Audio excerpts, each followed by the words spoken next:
Hello everyone, this is Saurabh Prajapati and welcome to my YouTube channel.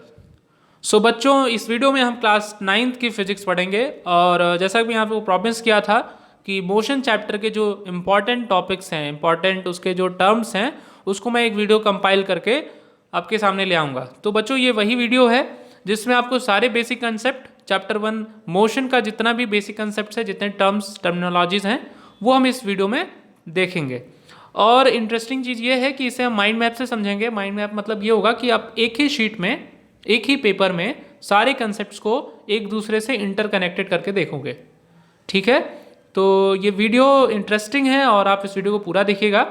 ठीक है, और channel को सब्सक्राइब नहीं किए हैं तो चैनल सब्सक्राइब ज़रूर कर दीजिए और अपने फ्रेंड्स को शेयर करिए, वीडियो को लाइक करिए। आपको वीडियो कैसी लगी और आपको कोई डाउट हो तो आप कमेंट जरूर करिए।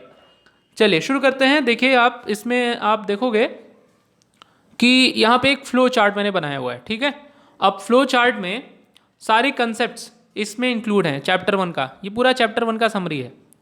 तो देखिए, सबसे पहले मोशन, दैट इज आपका चैप्टर नेम है।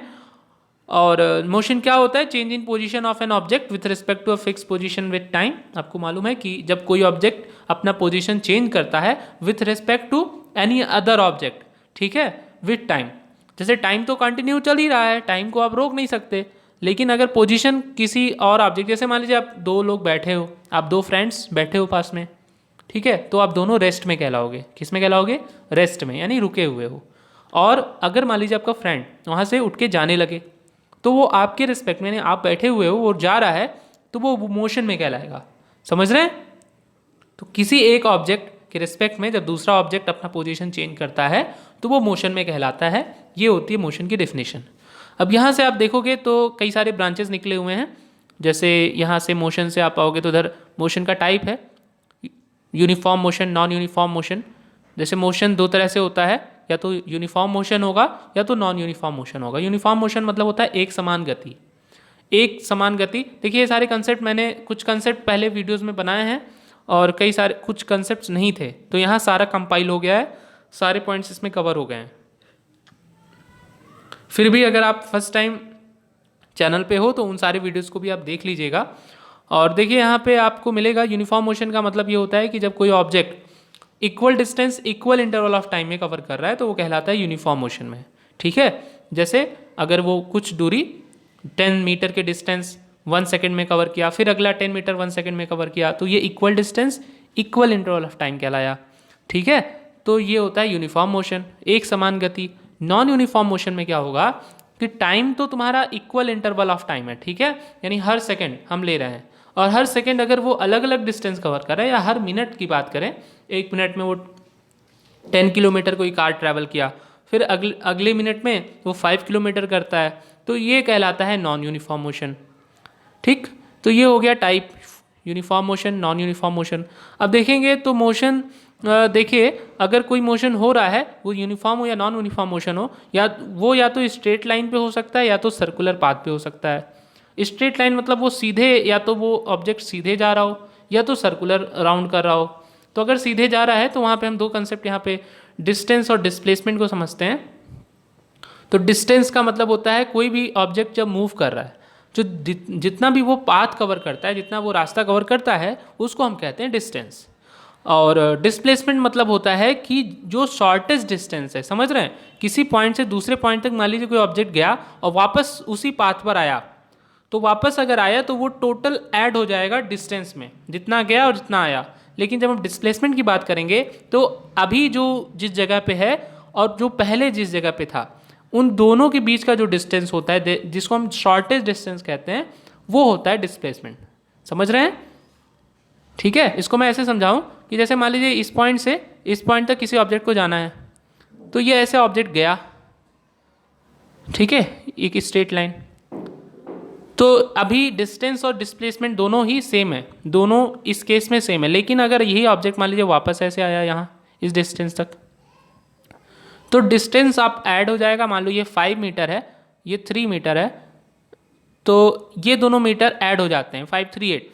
लेकिन अगर डिस्प्लेसमेंट की बात करोगे तो डिस्प्लेसमेंट मतलब होता है शॉर्टेस्ट डिस्टेंस। तो अभी ये कितना, इसके बीच का डिस्टेंस कितना है, शॉर्टेस्ट, तो ये यहाँ से यहाँ तक 5 है, ये 3 है, तो ये कितना हो गया, 2। ठीक है, तो डिस्प्लेसमेंट आपको समझ में आ गया होगा, आई होप। आगे बढ़ें। अब इसमें मोशन को देखिए, मेजर करने का यहाँ पे लिखा हुआ है measurement of rate of motion, यानी कि मोशन का जो रेट है, मोशन किस तेज़ी से बढ़ रहा है, इसको मेज़र करने के लिए जो पॉइंट्स हैं वो हम यहाँ पे देखेंगे, स्पीड, वेलोसिटी और एक्सेलरेशन। ठीक है, तो स्पीड मतलब मालूम है distance travelled by the object in unit time, यानी 1 सेकेंड में या 1 मिनट में या 1 घंटे में। ठीक है ना, यूनिट टाइम का यही मतलब होता है, वो डिस्टेंस कितना ट्रैवल करता है। तो और ये एक स्केलर क्वांटिटी है। स्केलर क्वांटिटी मतलब जिसमें केवल क्या हो, मैग्नीट्यूड होता है, उसे हम स्केलर क्वांटिटी कहते हैं। मैग्नीट्यूड मतलब कोई नंबर, कोई वैल्यू, समझ रहे हैं, इसका कोई न्यूमेरिकल वैल्यू हो, उसको कहते हैं मैग्नीट्यूड। जैसे 5 किलोमीटर, तो 5 क्या है, इसमें मैग्नीट्यूड है, उसकी कितनी मात्रा है। तो डिस्टेंस का मतलब ये हुआ, स्पीड का मतलब कि distance travelled by object per unit time, 1 unit time में जितना डिस्टेंस कवर करता है। और देखिए स्पीड या तो यूनिफॉर्म होगा या नॉन यूनिफॉर्म होगा। जनरली नॉन यूनिफॉर्म ही स्पीड ही होता है, समझ रहे हैं। जैसे कि कोई भी ऑब्जेक्ट रेस्ट से चलना स्टार्ट करता है ना, पहले रुका होता है, फिर उसकी स्पीड धीरे धीरे बढ़ती है, तो जो बढ़ रही है तो वो स्पीड उसकी क्या हो रही है, चेंज हो रही है, यानी कि वो नॉन यूनिफॉर्म मोशन है, नॉन यूनिफॉर्म स्पीड में है। तो नॉन यूनिफॉर्म स्पीड निकालने का जो हम निकालते हैं स्पीड, वो एवरेज स्पीड से निकालते हैं। और एवरेज स्पीड का ये फार्मूला है आपके पास, ठीक है, total distance travelled upon total time taken. Speed का यूनिट होता है मीटर पर सेकेंड। वेलोसिटी आप देखोगे तो वेलोसिटी और स्पीड में केवल ये फ़र्क है कि वेलोसिटी में डायरेक्शन भी इन्वॉल्व होता है। ठीक है, स्पीड अगर कोई ऑब्जेक्ट अगर जा रहा है तो उसकी स्पीड किसी डायरेक्शन में जब होगी, डेफिनेट डायरेक्शन में, तो उसको हम कहते हैं वेलोसिटी। तो चूंकि फिजिक्स में अभी जितना भी हम इक्वेशन ऑफ मोशन पढ़ेंगे या जो भी पढ़ेंगे वो वेलोसिटी ही मान के पढ़ेंगे। या आपके बुक में जो जब आप न्यूमेरिकल सॉल्व करोगे, न्यूमेरिकल मैंने करवाया हुआ है, तो उसमें वो स्पीड अगर दिया है तो भी आप उसको वेलोसिटी ही कंसीडर करोगे, क्योंकि जो अभी मोशन आप पढ़ रहे हो वो स्ट्रेट मोशन पढ़ रहे हो, समझ रहे हो। तो वेलोसिटी को आपको कंसीडर करना है। इसको स्मॉल v से रिप्रेजेंट करते हैं, वेलोसिटी को स्मॉल v से रिप्रेजेंट करते हैं, और स्पीड को कैपिटल S से रिप्रेजेंट करते हैं, और जो डिस्प्लेसमेंट होता है उसको स्मॉल s से रिप्रेजेंट करते हैं, स्मॉल s, डिस्प्लेसमेंट को स्मॉल s, और डिस्टेंस को स्मॉल d से रिप्रेजेंट करते हैं, स्पीड को कैपिटल S से और वेलोसिटी को स्मॉल v से। ठीक है, अब देखिए अभी आगे मिलेगा जब आप इक्वेशन ऑफ मोशन देखोगे तो वहाँ पे एक u होता है। तो u मीन्स इनिशियल वेलोसिटी और v मतलब फाइनल वेलोसिटी। कोई ऑब्जेक्ट अगर जा रहा है कुछ स्पीड से, अगर पहले उसकी स्पीड 5 मीटर पर सेकंड थी तो उसकी इनिशियल हो गई, कुछ समय बाद उसकी वेलोसिटी 20 मीटर पर सेकंड हो गई, तो वो हो गया तुम्हारा फाइनल वेलोसिटी। और इसके बाद एक्सेलरेशन आता है। तो वेलोसिटी बच्चों देखिए वेरिएबल हो सकता है, जैसे स्पीड वेरिएबल हो सकती है वैसे ही वेलोसिटी भी चेंज हो सकता है। तो वेलोसिटी जब चेंज होता है तो हर सेकंड जितना वेलोसिटी चेंज होता है उसी को हम कहते हैं एक्सेलरेशन। तो डेफिनेशन क्या हो गई, rate of change of velocity with time. Simple सी definition, rate of change of velocity. सबकी डेफिनेशन आपको याद होनी चाहिए, बता दे रहा हूँ, सारी डेफिनेशन आपको लर्न होना चाहिए। और आप इसको लर्न नहीं करना है, समझना है, समझने के बाद उसको अंडरस्टैंड करना है। वर्ड्स को आपको कैसे दिमाग में समझ के उसको राइट करके करिए या सुन करके अच्छे से समझ के करिए, लेकिन सारे पॉइंट्स आपको याद होने चाहिए। एक्सेलरेशन मतलब होता है rate of change of velocity, यानी हर सेकंड कितना चेंज ऑफ वेलोसिटी हो रहा है उसको हम एक्सेलरेशन कहते हैं। अब देखिए एक्सेलरेशन भी दो तरह का है, uniform acceleration, non uniform acceleration. जैसे हर सेकंड मान लीजिए वेलोसिटी कभी ज़्यादा चेंज हो रही हो, कभी कम चेंज हो रही हो, तो अगर एक समान रूप से चेंज हो रही हो, जैसे मान लीजिए एक सेकंड में वेलोसिटी 10 मीटर पर सेकंड है, अगले सेकंड में 20 मीटर पर सेकंड, फिर अगले सेकंड में 30 मीटर पर सेकंड, यानी कि कितना इंक्रीज हो रहा है, 10 इंक्रीज हो रहा है ना इक्वल अमाउंट में, तो ये यूनिफॉर्म एक्सेलरेशन हुआ। लेकिन अगर ये इक्वल अमाउंट में ना इंक्रीज हो तो उसको हम कहेंगे नॉन यूनिफॉर्म।